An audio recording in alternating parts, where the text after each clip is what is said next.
Hey guys, so this is station number 1. I'm going to put it up in this corner.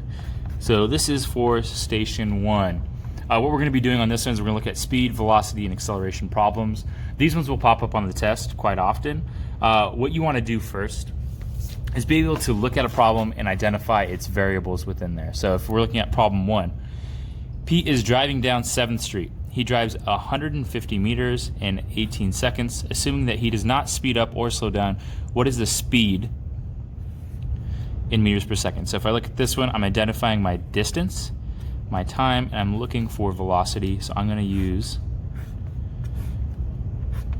my V, D, and T. We've been over how this triangle uses, but if you're looking for distance, you go velocity times time. If you're looking for time, you go distance divided by velocity. And if you're looking for velocity, it's distance divided by time. So I'm looking for my velocity, so I'm going to do distance divided by time. So my distance is 150 meters. My time is 18 seconds. So all I have to do is, in my calculator, if I plug this in, I go 150 divided by 8.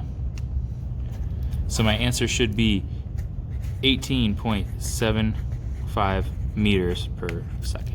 That's how easy these ones are, is once you look at them, you should be able to determine what your variables are and plug them back into the equation as far as speed. Let's take a look at number 2 really quick. This one is average speed. So we know that average speed is equivalent to total distance over total time.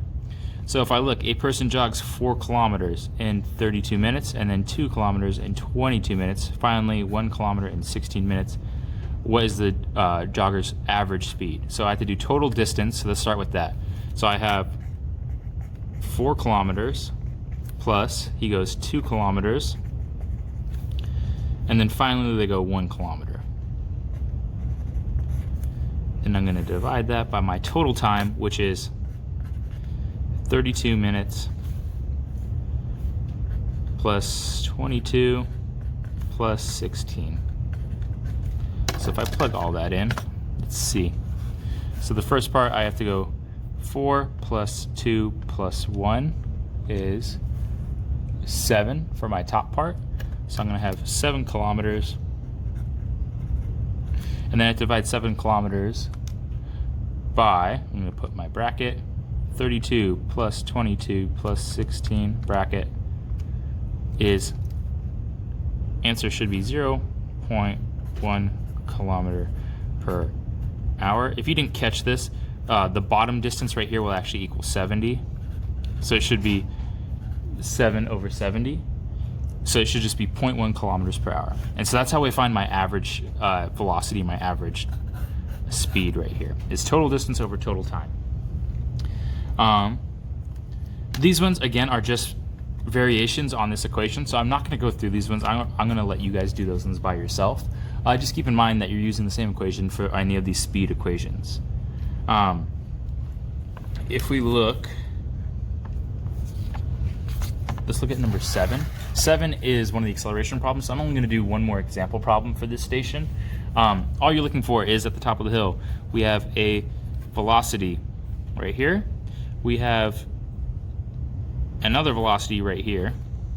So I'll make this the roller coaster velocity at the top of the hill. So this is initial and reaches the bottom. This is final. What is the acceleration of the coaster? So, and it's 2 seconds. This is our time. So acceleration is change in velocity over time, or final V minus initial V all over time is your acceleration. So if I'm just going to plug this in, my final velocity is 26 meters per second. My initial velocity is 10 meters per second.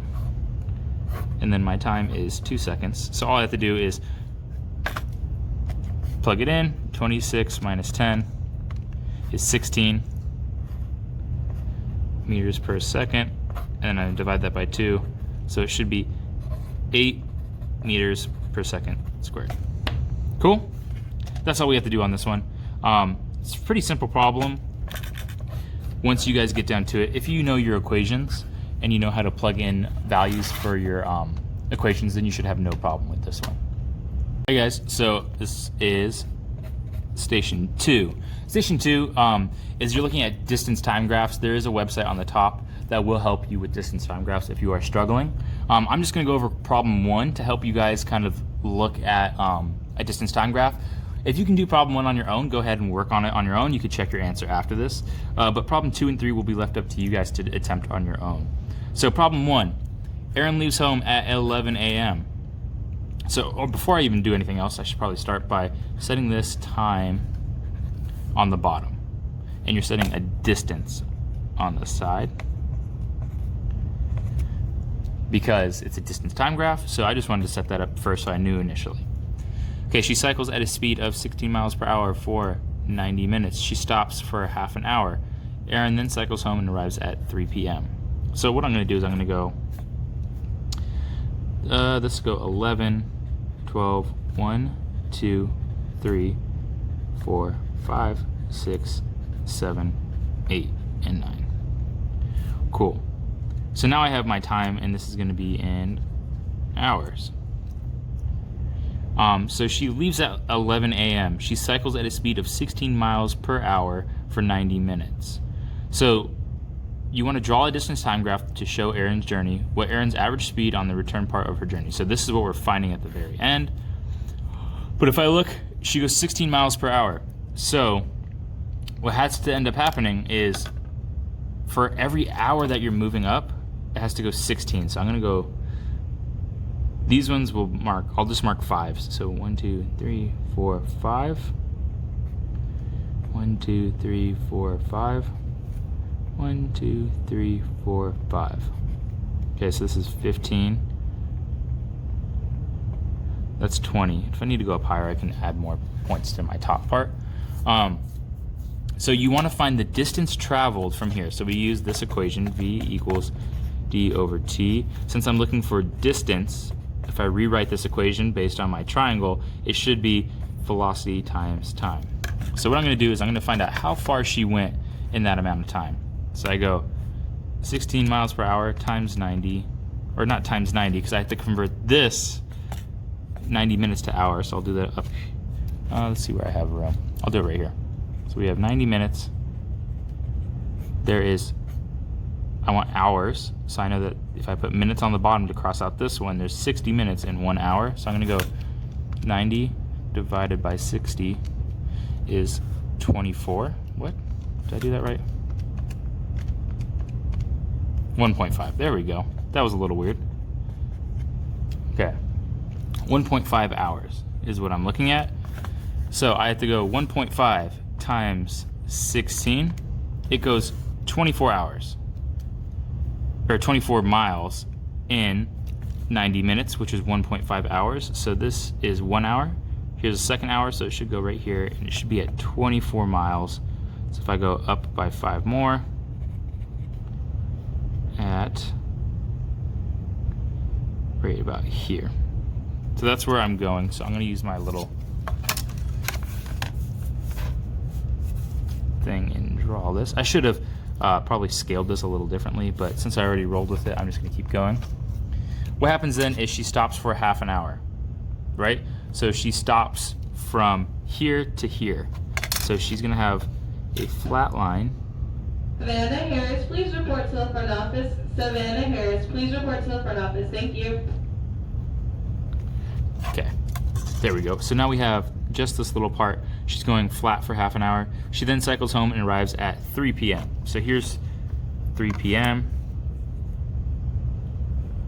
And then she cycles home and arrives at 3. Cool? All right.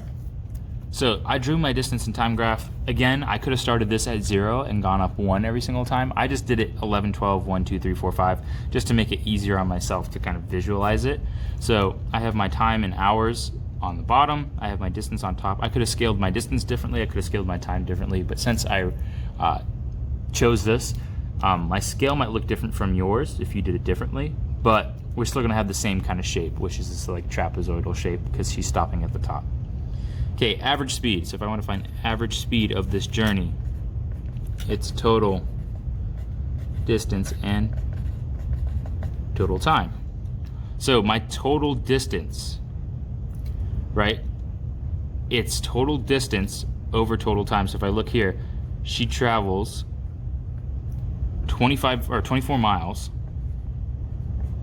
and the time it took is 1 hour, 2 hours, 3 hours, 4 hours. So we have 4 hours. The total distance traveled is 24 hours. So if I go here, it should just be 24 divided by 4. Your answer should be 6 miles per hour. Cool?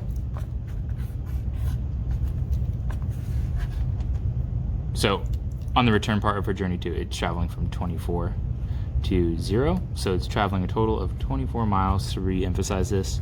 So she moves 24 miles. If I did the whole entire trip, so if I did, this is just her return part. By the way, I should have mentioned that. The whole entire trip would have been 24 times 2, which is 48, and then divide that by 4, so it should have been 12 miles per hour. So her total speed, if I said average speed of the total trip, this is average speed total, is 12 miles per hour, but just on the return journey, her average speed is 6 miles per hour. So hopefully you guys kind of get the idea from this. I'm gonna leave you guys to do question 2 and 3 on your own. And again, I'll be around if you have questions, but you guys are just gonna focus on drawing out your graphs on a distance time, understanding what's going on, and be able to plug in variables to find average speed. I think on the next one, you get to do average speed as well. All right. Hey guys, so this is station 3. So what we're looking at station 3 is we are looking at drawing velocity time graphs. This is an important part. It is different from distance time graphs, and you guys should be able to determine the difference. I'm just gonna help you guys set up your graph. I'm gonna let you guys do B, C, D, and E all on your own. Just keep in mind that you will be using this formula. Or another way to write it is acceleration is equal to final velocity minus initial velocity all over time. You're using that formula for B, C, D, and E. So just keep that in mind while we do this. What I'm gonna do is I'm gonna help you set up your graph. So on the bottom, I'm gonna set up my time interval. And as you can see up here, it is in seconds. So I'm gonna put seconds. And it goes up by 10, so I'm just gonna do 10. So 10, so I'll do 10, 20, 30,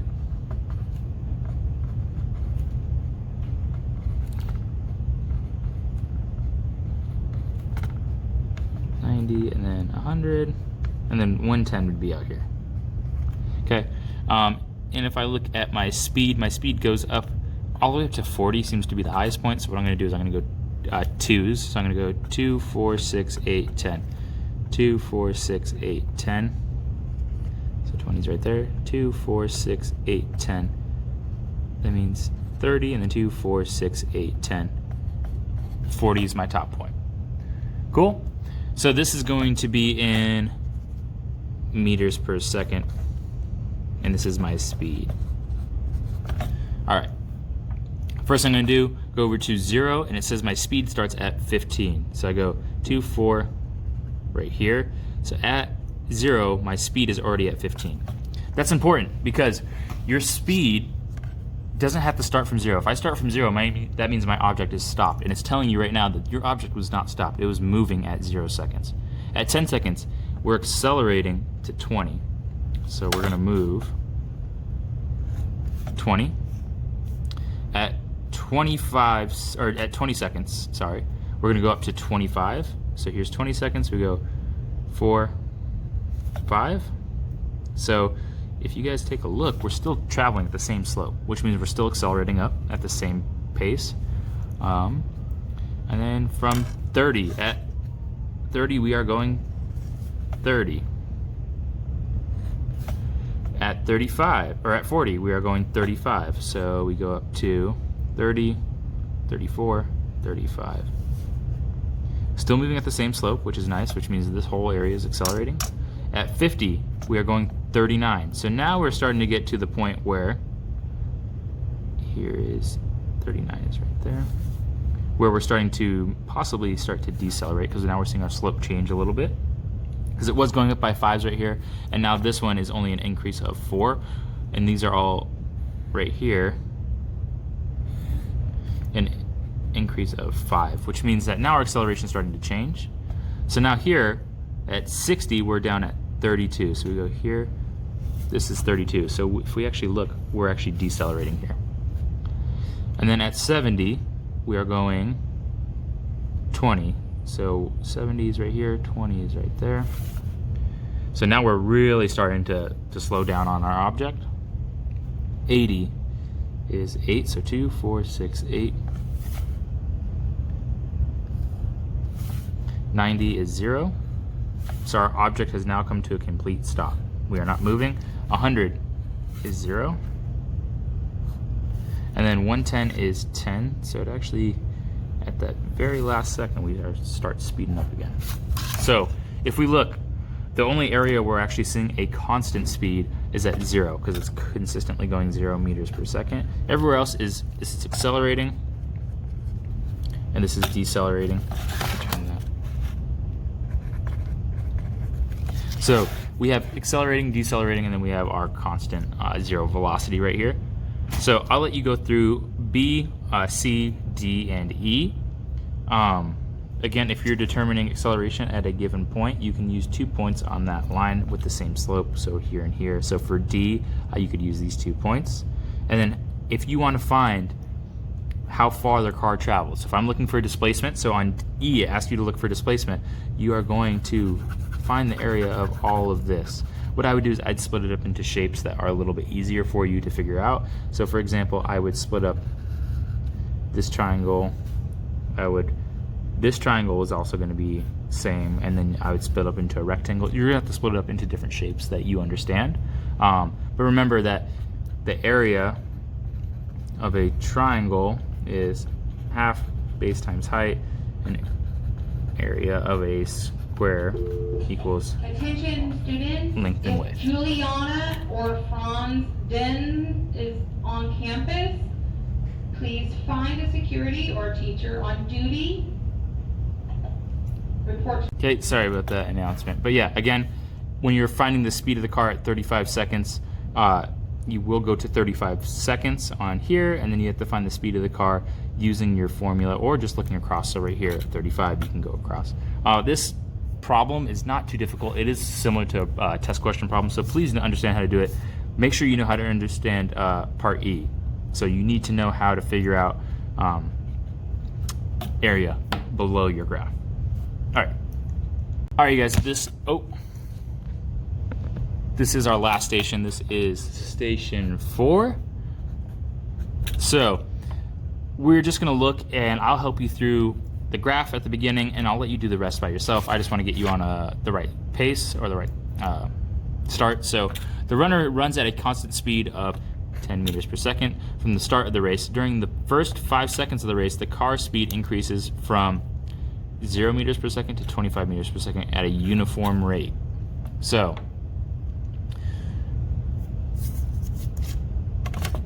the runner runs at a constant speed of 10 meters per second for the entire race.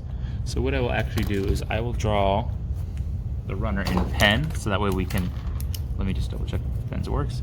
So I'll draw the runner in pen, I'll do the car in pencil. So if we look, the runner runs at a constant speed of 10 meters per second from the start of the race. So it's basically implying that the whole entire race, they run 10 meters per second. So I'm going to try to line it up at 10 meters per second.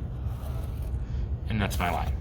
You can't really tell, but that's my runner's line. Because it's the same speed the whole entire race, so it's never going to change. Then, during the first 5 seconds of the race, the car speed increases from 0 to 25. So during the first 5 seconds, it goes from 0, and here's 25 right here. So I'm going to go from 0 to 25 at a uniform rate. Uniform just means constant slope. So I showed my graph showing the motion of the runner. I showed a graph showing the motion of the car. So runner, and then this would be car. The runner again would not change because it's a constant speed, whereas the car would have a uniform acceleration. I'm actually going to go a little bit more in depth on this one. So for B, the distance traveled by the runner in 5 seconds. So if I look at 5 seconds, what was the distance traveled? I have to find the area below right here. So to do that, I go 5 times 10, because this length times width is area. So area of a rectangle is length times width. Area of a triangle is half base times height. So my area of this is going to be 5, because that's the total area covered, and 10. So in 5 seconds, 5 times 10 is 50 meters. Okay, distance traveled by the car in 5 seconds. So if I go 5, my base is 5. My distance traveled is 25. So let me actually move my work down here. So I have 5 as my base. My height is 25. So 5 times 25, if you guys don't know, let me plug it into the calculator so you guys can see it. 5 times 25 is 125. So I have 125, and I divide it by 2, because it's 1/2 of that. So I go divided by 2. So my answer should be 62.5 meters. All right. At the time at which the car overtakes the runner. So this is going to be a little bit more complicated. I want you guys to try to figure this one out for yourself. But the time at which the car overtakes the runner, again, you're looking for the distance traveled within that time. So if he starts already running at 10 meters per second and the car starts from 0, keep in mind it's not exactly where the graph passes each other, because that just means the car at that point and the runner are moving the same speed. But if you look at the area of it, so for my runner, the area from here is 2 times 10, which is 20. The runner has already moved 20 meters within 2 seconds, whereas the car has moved 2 times 10 divided by 2, which is 20 divided by 2, which equals 10 meters. So in 2 seconds, the runner has already run 20 meters, whereas the car has only gone 10 meters. So just because it looks like at point 2 they are crossing, that doesn't mean that point 2 means it's where the car overtakes the runner. You have to find the area at which they equal each other. So hopefully that makes sense to you. So what you'd have to do is, like, for example, if I chose 3, I'd have to look at 3 and find the area of this triangle. So 3 times 15 would be 45. So 3 times 15, 45, divide that by 2. So at 3 seconds, the car is going 22.5 meters. So even at 3 seconds, the runner has still passed it. Hopefully that makes sense to you, so you're going to have to keep going. I would choose each second and kind of go from there. All right. On the back side of this one, you guys are still looking at a similar problem, but it's basically showing a rocket-powered sled traveling alongside a straight track. The sled is used to test components before they are sent into space. So the speed time graph for the sled is t equals 0 seconds. Mark point P, or labeled P, to indicate a time when the acceleration of the sled is not constant. So I'll leave that up to you guys. Keep in mind this is a speed and time graph. So acceleration may look different for each one, or for this graph compared to a distance time graph. Then you need to calculate the acceleration using change in velocity over time, and then determine the distance traveled by the sled between points 2 and 3, or between points 1 and 2. So right here. So that one, again, since it is a speed and time graph, you are finding area. So area equals 1/2 base times height. And from there, you should be able to plug in 2 and 200 and figure that out. Hopefully this helps you guys. If not, please let me know.